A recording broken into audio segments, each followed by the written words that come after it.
Hi friends, कैसे हैं आप लोग। फ्रेंड्स, आज का टॉपिक है संविधान का निर्माण अर्थात मेकिंग ऑफ द कॉन्स्टिट्यूशन। दोस्तों, यह टॉपिक पॉलिटिक्स से है। टॉपिक का नाम है मेकिंग ऑफ द कॉन्स्टिट्यूशन।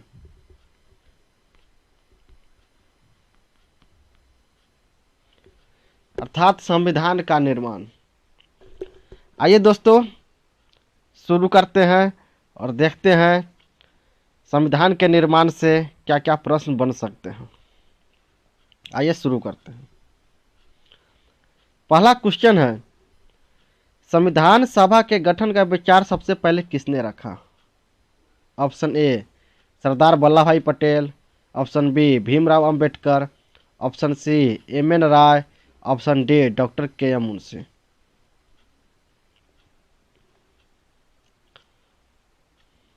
आइए दोस्तों, उत्तर की चर्चा करते हैं। दोस्तों, संविधान सभा के गठन का विचार सबसे पहले एम.एन. राय ने रखा। Answer C. आइए दोस्तों, एक्सप्लेनेशन देखते हैं। दोस्तों, भारत में संविधान सभा के गठन का विचार सबसे पहले 1934 में एम.एन. राय ने रखा। 1935 में भारतीय राष्ट्रीय कांग्रेस ने पहली बार भारत के संविधान के निर्माण के लिए आधिकारिक रूप से संविधान सभा के गठन की मांग की। अर्थात एम.एन. राय ने सबसे पहले संविधान सभा के गठन का विचार रखा। उसके बाद कांग्रेस ने 1935 में बोला और 1938 में भारतीय राष्ट्रीय कांग्रेस की ओर से जवाहरलाल नेहरू ने घोषणा की कि स्वतंत्र भारत के संविधान का निर्माण व्यक्ति मताधिकार के आधार पर होना चाहिए। इसमें दोस्तों तीन बातें हैं। पहला कि संविधान सभा के गठन का विचार सर्वप्रथम किसने रखा, तो एम.एन. राय ने 1934 में। दूसरी बात है 1935 में भारतीय राष्ट्रीय कांग्रेस ने संविधान के निर्माण के लिए संविधान सभा के गठन की मांग की और 1938 में जवाहरलाल नेहरू ने स्वतंत्र भारत के संविधान के निर्माण के लिए व्यक्ति मताधिकार के आधार पर निर्धारित किया कि संविधान सभा का निर्माण व्यक्ति मताधिकार के आधार पर होना चाहिए। ठीक है दोस्तों, 1934,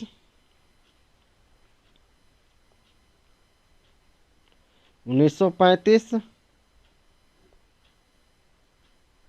और 1938। 1934 में एम.एन. राय, 1935 में कांग्रेस और 1938 में नेहरू जी।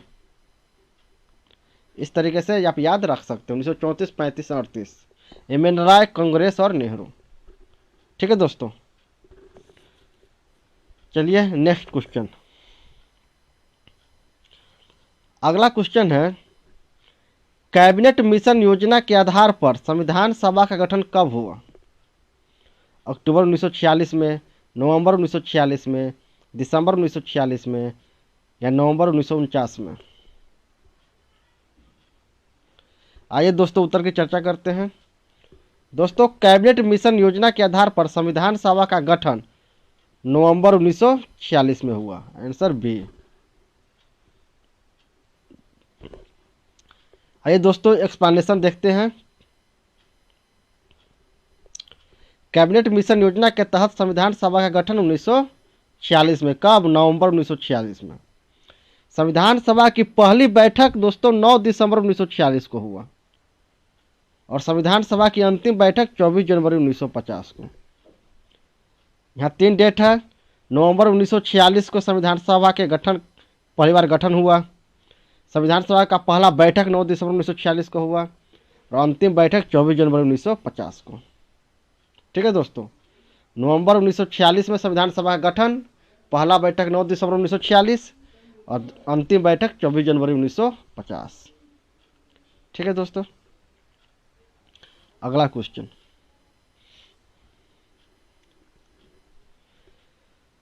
अगला क्वेश्चन है, कैबिनेट मिशन योजना के तहत संविधान सभा के कुल सदस्य संख्या कितने होने थे। जब कैबिनेट मिशन योजना के तहत जो संविधान सभा का गठन हुआ था उसमें कुल सदस्य संख्या कितना होना था? 389, 296, 289, 293। आइए दोस्तों उत्तर की चर्चा करते हैं। दोस्तों कैबिनेट मिशन योजना के तहत संविधान सभा के कुल सदस्य संख्या 389 होना था। ठीक है दोस्तों, यह दो भागों में बटा हुआ था। एक था ब्रिटिश प्रांत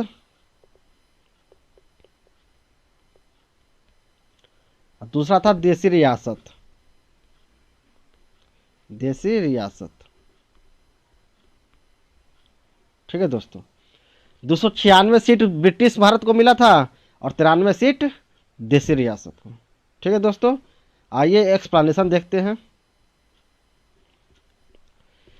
दोस्तों कैबिनेट मिशन योजना के तहत संविधान सभा के कुल सदस्यों की संख्या 389 होना था। ठीक है दोस्तों, जिनमें से 296 सीट ब्रिटिश भारत को और 93 सीट देसी रियासत को आवंटित की जानी थी। ब्रिटिश भारत को आवंटित की गई 296 सीटों में से 292 सदस्यों का चयन 11 गवर्नरों के प्रांतों से और 4 का चयन मुख्य आयुक्तों के प्रांतों से किया जाना था। ठीक है दोस्तों, टोटल कितने सदस्य चुना जाना था? 389, जो दो भागों में बटा हुआ था। 296 प्लस 93, 296 ब्रिटिश प्रांत को और 93 देसी रियासत को। इस 296 भी दो भागों में बांट दिया गया। 292 प्लस 4, 292 दिया गया है 11 गवर्नरों के प्रांतों को और 4 मुख्य आयुक्तों के प्रांतों को। ठीक है दोस्तों, चलिए नेक्स्ट क्वेश्चन। अगला क्वेश्चन है, ब्रिटिश प्रांत को आवंटित की गई सीटों का निर्धारण किन समुदायों के बीच होना था? ब्रिटिश प्रांत को जो 296 सीट दी गई थी, ये 296 सीट किन किन समुदायों के बीच होना था? हिंदू, मुस्लिम, सिख या डी में विकल्प बी और सी दोनों। टोटल 296 सीट केवल हिंदू में बांटा जाना था या केवल मुस्लिम में या केवल सिख में या विकल्प बी और सी दोनों, मुस्लिम और सिख दोनों में। आइए दोस्तों उत्तर की चर्चा करते हैं। दोस्तों ब्रिटिश प्रांत को आवंटित की गई सीटों का निर्धारण 3 समुदायों के बीच किया जाना था। कितने? 3। पहला था मुस्लिम, दूसरा सिख और तीसरा था सामान्य। ठीक है दोस्तों, मुस्लिम, सिख और सामान्य। ठीक है, यहाँ पे मुस्लिम और सिख दिया हुआ है आंसर में, अर्थात आंसर हो जाएगा डी, विकल्प बी और सी दोनों। ठीक है दोस्तों, आइए एक्सप्लेनेशन देखते हैं। प्रत्येक ब्रिटिश प्रांत को आवंटित की गई सीटों का निर्धारण 3 प्रमुख समुदायों के बीच उनकी जनसंख्या के अनुपात में किया जाना था। ये 3 समुदाय थे, मुस्लिम, सिख और सामान्य। इस सामान्य में जैसे हिंदू हो गया या और भी कोई जितने भी सदस्य थे, ठीक, ईसाई हो गया या जो भी थे, सब सामान्य में रखा गया। ठीक है, तो 3 भाग कौन कौन थे? सामान्य, सिख और मुस्लिम।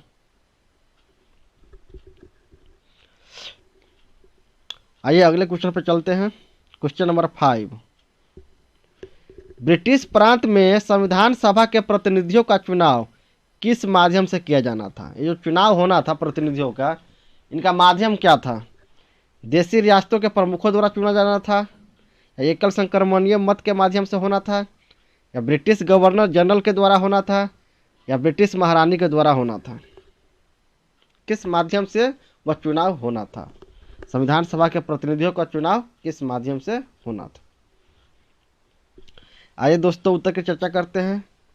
दोस्तों ब्रिटिश प्रांत में संविधान सभा के प्रतिनिधियों का चुनाव एकल संक्रमणीय मत के माध्यम से होना था। Answer B. ठीक है दोस्तों, एकल संक्रमणीय मत के माध्यम से, समानुपातिक प्रतिनिधित्व प्रणाली के माध्यम से। आइए एक्सप्लेनेशन देखते हैं।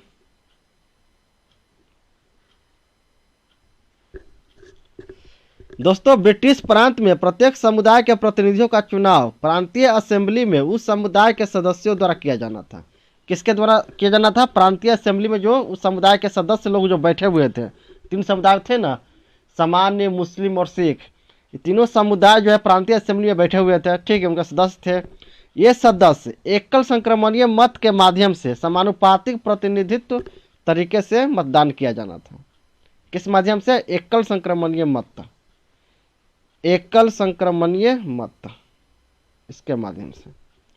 जबकि देशी रियासतों के प्रतिनिधियों का चुनाव रियासतों के प्रमुखों द्वारा किया जाना था। अर्थात संविधान सभा आंशिक रूप से चुनी हुई थी और आंशिक रूप से नामांकित निकाय थी। संविधान सभा किस रूप में था? एक आंशिक रूप से था चुना हुआ और आंशिक रूप से था नामांकित।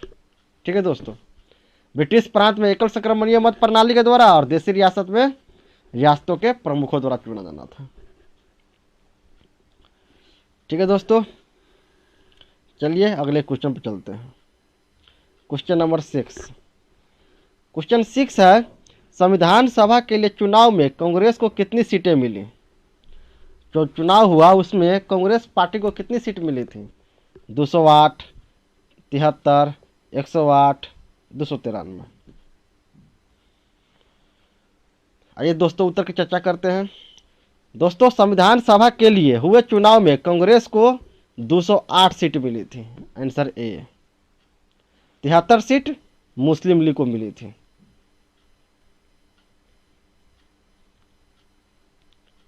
और 15 सीट स्वतंत्र या छोटे छोटे समूह को मिला था। स्वतंत्र को, जो स्वतंत्र रूप से लड़ा हुआ था या छोटा छोटा जो समूह था, उनको टोटल मिला के 15 मिला था।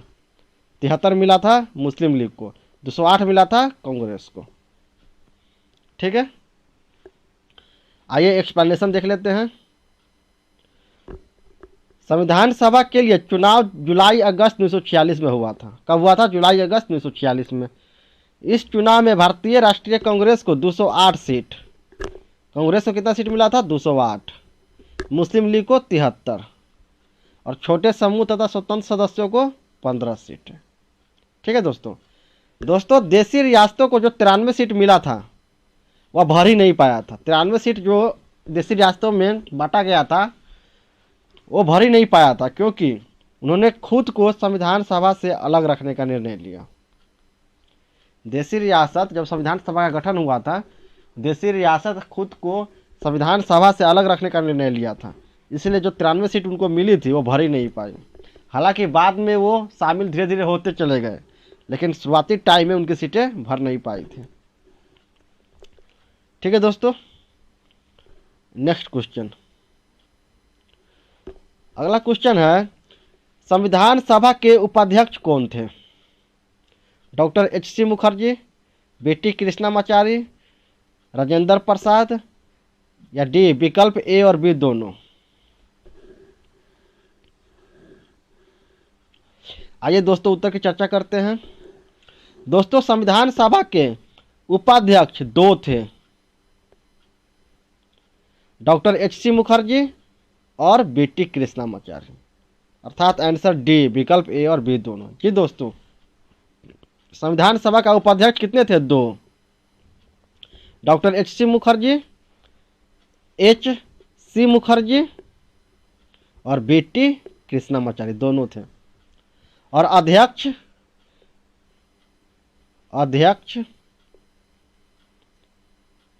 सच्चिदानंद सिन्हा को अस्थायी अध्यक्ष बनाया गया था। सच्चिदानंद सिन्हा को अस्थायी अध्यक्ष बनाया गया था और उसके बाद डॉक्टर राजेंद्र प्रसाद को अस्थायी अध्यक्ष बनाया गया था। ठीक है दोस्तों, समझ गए?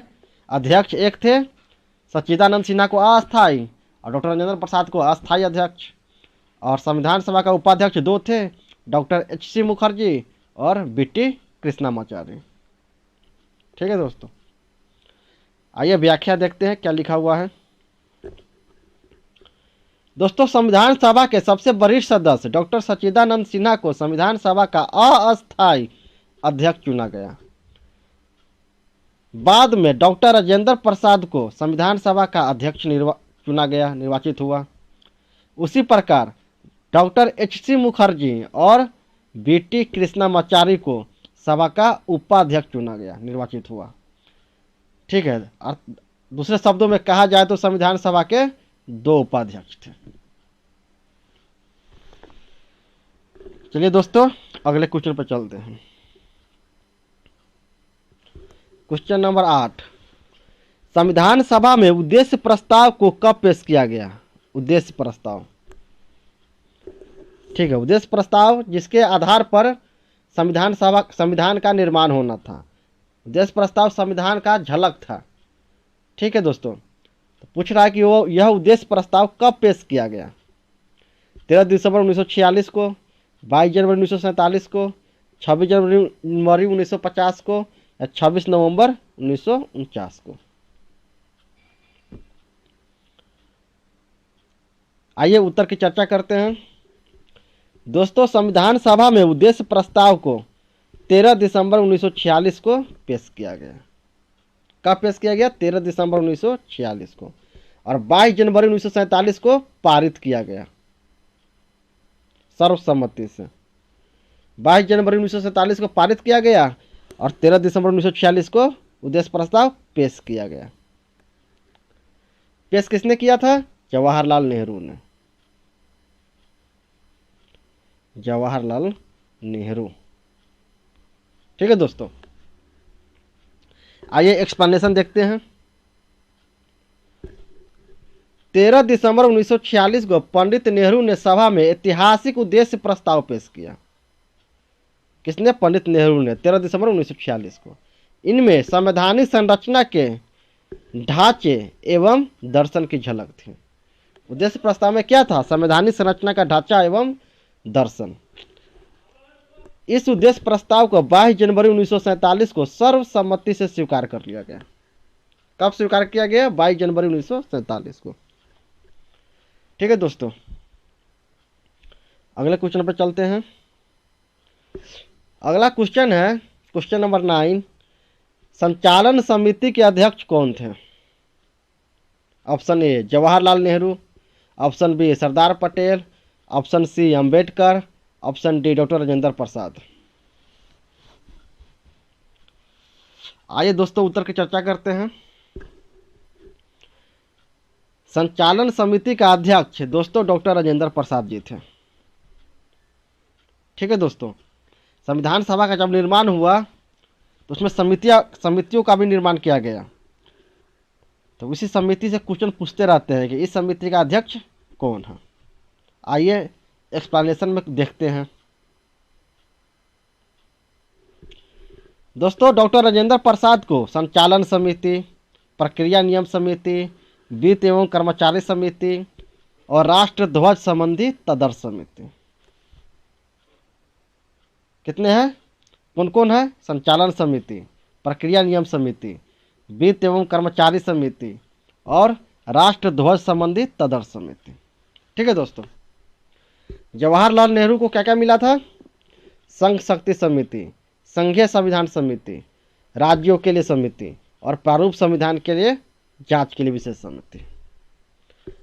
संघ वाला संघ शक्ति समिति, संघीय संविधान समिति और राज्यों के लिए समिति और प्रारूप संविधान के जांच के लिए विशेष समिति। ठीक है दोस्तों, सरदार वल्लभ भाई पटेल को क्या मिला था?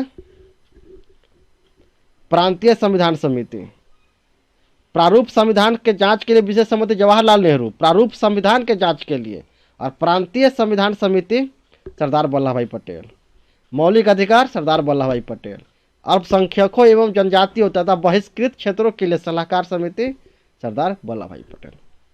अम्बेडकर को मिला था प्रारूप समिति। ये प्रारूप समिति के अध्यक्ष थे। कौन? भीमराव अम्बेडकर।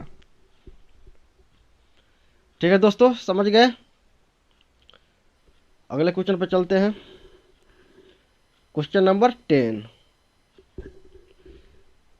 संघ शक्ति समिति के अध्यक्ष कौन थे? अभी आपने पढ़ा, क्या होगा आंसर? जवाहरलाल नेहरू, सरदार पटेल, अंबेडकर या डॉक्टर राजेंद्र प्रसाद? संघ शक्ति समिति के अध्यक्ष कौन थे? आइए उत्तर की चर्चा करते हैं। दोस्तों, संघ शक्ति समिति के अध्यक्ष जवाहरलाल नेहरू जी थे। संघीय समिति के अध्यक्ष जवाहरलाल नेहरू। संघ शक्ति की समिति के अध्यक्ष जवाहरलाल नेहरू और संघीय संविधान समिति जवाहरलाल नेहरू। संघीय संविधान समिति, संघीय संविधान समिति जवाहरलाल नेहरू, संघ शक्ति समिति जवाहरलाल नेहरू। ठीक है दोस्तों। सरदार पटेल को तो प्रांतीय संविधान समिति मिला था। ठीक है दोस्तों। अंबेडकर जी प्रारूप समिति के और डॉक्टर राजेंद्र प्रसाद संचालन समिति, प्रक्रिया नियम समिति। ठीक है, तो आंसर हो जाएगा ए, जवाहरलाल नेहरू। आइए उत्तर की व्याख्या तो पहले ही हो चुका है। अगले क्वेश्चन नंबर 11। निम्नलिखित में कौन प्रारूप समिति के सदस्य नहीं थे? प्रारूप समिति के अध्यक्ष कौन थे? अध्यक्ष अंबेडकर जी। आपने पढ़ा अभी, अंबेडकर। अब कह रहा है कि इसमें से 4 ऑप्शन है, इस चारों ऑप्शन में से कौन ऐसा सदस्य है जो प्रारूप समिति के सदस्य नहीं थे? कौन ऐसा व्यक्ति है जो प्रारूप समिति के सदस्य नहीं थे? गोपाल स्वामी अयंगर, कृष्ण स्वामी अय्यर, माधवराव, सरदार वल्लभ भाई पटेल। आइए दोस्तों उत्तर की चर्चा करते हैं। दोस्तों, प्रारूप समिति के सदस्य गोपाल स्वामी अयंगर थे, कृष्ण स्वामी अय्यर भी थे, माधवराव भी थे, लेकिन सरदार वल्लभ भाई पटेल नहीं थे। अर्थात आंसर डी। पूछ रहा है कौन नहीं थे, तो सरदार वल्लभ भाई पटेल। कितने सदस्य थे प्रारूप समिति में? टोटल 7 सदस्य थे। इसमें अंबेडकर जी अध्यक्ष थे। बाकी सदस्य कौन कौन थे वो आइए देखते हैं। दोस्तों, प्रारूप समिति के 7 सदस्य थे। अंबेडकर जी अध्यक्ष थे। बाकी 6 सदस्य Gopal Swami Ayyangar, Alladi Krishna Swami Iyer, doctor KM. Munshi, Syed Mohammad Saadulla, N Madhavrao और टी.टी. कृष्णामाचार्य। पहला था अंबेडकर जो अध्यक्ष के रूप में थे, दूसरा गोपाल स्वामी अयंगर, तीसरा अल्लादी कृष्णा स्वामी अय्यर, चौथा डॉक्टर के.एम. मुंशी, पांचवा सैयद मोहम्मद सदुल्ला, छठा एन माधवराव और सातवां टी.टी. कृष्णामाचार्य। ठीक है दोस्तों। आइए आज के क्लास का लास्ट क्वेश्चन नंबर 12। 26 नवंबर 1949 को अपनाए गए संविधान में कितनी अनुसूचियां थी? हमारा संविधान कब अपनाया गया? 26 नवंबर 1949 को। तो उसमें उस वक्त संविधान में कितनी अनुसूचियां थी? 12, 8, 395 या 22? आइए दोस्तों उत्तर की चर्चा करते हैं। दोस्तों, हमारा संविधान जो 26 नवंबर 1949 को अपनाया गया, उस समय अनुसूचियों की संख्या 8 थी। Answer B. कितनी थी? 8। वर्तमान में 12 वर्तमान में है। और मूल संविधान में कितना था? 8। ठीक है दोस्तों। आइए देखते हैं एक्सप्लेनेशन। दोस्तों, 26 नवंबर 1949 को अपनाए गए संविधान में प्रस्तावना, 395 अनुच्छेद, 8 अनुसूचियां और 22 भाग थे। भाग कितने थे? 22। ठीक है। अनुसूची 8, अनुच्छेद 395 और एक प्रस्तावना। हमारा संविधान कब अपनाया गया? 26 नवंबर 1949 को। लागू कब हुआ? 26 जनवरी 1950 को। 26 जनवरी 1950। ठीक है दोस्तों, तो आज के लिए इतना ही। दोस्तों, ये जो टेस्ट सीरीज चल रहा है ये बिल्कुल आपके एग्ज़ाम के पर्पज़ से चल रहा है। इस टेस्ट सीरीज का उद्देश्य है कि कम से कम 15 बार प्रत्येक सब्जेक्ट के प्रत्येक टॉपिक का रिवीजन करवा देना, ताकि आपके एग्ज़ाम में किसी भी प्रकार का कोई कन्फ्यूजन न रहे। जी हाँ दोस्तों एक बात और, यदि आपको लगता है कि किसी भी टॉपिक से कि इस टॉपिक में मुझे प्रॉब्लम आ रही है, मुझे समझ में नहीं आ रही है, इस टॉपिक के प्रश्न मुझसे नहीं बन पाते हैं, तो आप इस नंबर पे मैसेज कर सकते हैं 9870502261। हालांकि डिस्क्रिप्शन में ये नंबर दे दिया गया है, ठीक है, यहाँ भी बता दिया। आप इस नंबर पे, ये व्हाट्सअप नंबर है, इस नंबर पे आप मैसेज कर सकते हैं कि इस टॉपिक से वीडियो बनाइए, या ये टॉपिक मुझे समझ में नहीं आ रही है, या जो टेस्ट सीरीज जो क्वेश्चन चल रहा है उसमें भी यदि आपको कोई किसी प्रकार का कोई प्रॉब्लम आ रही है तो आप कमेंट कर सकते हैं, मैसेज कर सकते हैं। ठीक है दोस्तों, ठीक है, फिर मिलते हैं नेक्स्ट वीडियो में। तब तक के लिए धन्यवाद। जय हिंद, जय भारत।